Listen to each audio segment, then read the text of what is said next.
Hi everybody, KyleLaustin@MLive.com here at Breslin Center after Michigan State's 102-60 win over Long Beach State. Here's my three takeaways. Takeaway number one, this offense from an efficiency standpoint, I think has really turned the corner and has looked much improved the last couple games. I know who they're playing. I know they played Long Beach State. But you still talk about two straight games. They're 100-plus points, shooting 60% from the field. Today they shot 40% from three-point range. And really just they're moving the ball well. They're getting good shots. It's not a fluky thing. Today they did it against the zone defense, really looking comfortable in their zone offense. So I think it's never that this offense was bad this year, but I didn't think it was clicking quite at the level it could. And I think these last two games, we've seen it really do that. Cassius Winston really kind of directing it all from the point guard spot. Finding guys. I think their ball movement's been great. Their assist numbers are up. So their defense was really kind of their catalyst for the first couple weeks, but I think now their offense has caught up to it now. We'll see if they can maintain it once the competition gets a little harder in Big Ten play, but I think it's kind of the jolt that unit needed, and they're certainly playing the best of the year.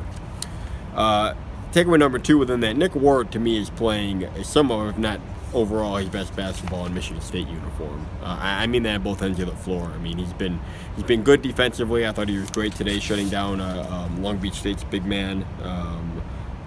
Not going to pronounce his name, Yusuf Tamido. Great against him, but good overall in team defense, being vocal. I don't want to go so far as to say that the big episode versus Rutgers was a turning point, but it does seem like he's been a little bit more locked in since then, since Tom Izzo really got on him and benched him for not being locked in. Really focused out there, and then offensively, just super efficient. 7 for 8 today. The only miss he had was right at the end of the first half when Miles Bridges gave him a pass when he was in a terrible spot and he airballed it. But you take that away, he wouldn't have missed tonight. He was 9 for 9 earlier this week. So obviously he's about as offensively efficient as they come. Just getting the ball deep in the post. Great finisher right now. And really, I mean, he's always been an efficient guy. He's always been an instant offense guy. But I think as far as an overall game, he's playing as well as he has right now in Michigan State uniform. And then takeaway number three, since they can't all be perfect and we always have to nitpick, turnovers are really, I think, priority number one moving forward into Christmas break for this team.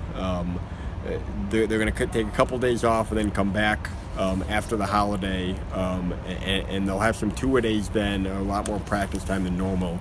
And I think this is going to be their number one focus for that. They had 12 today, but I think they had 9 in the first half.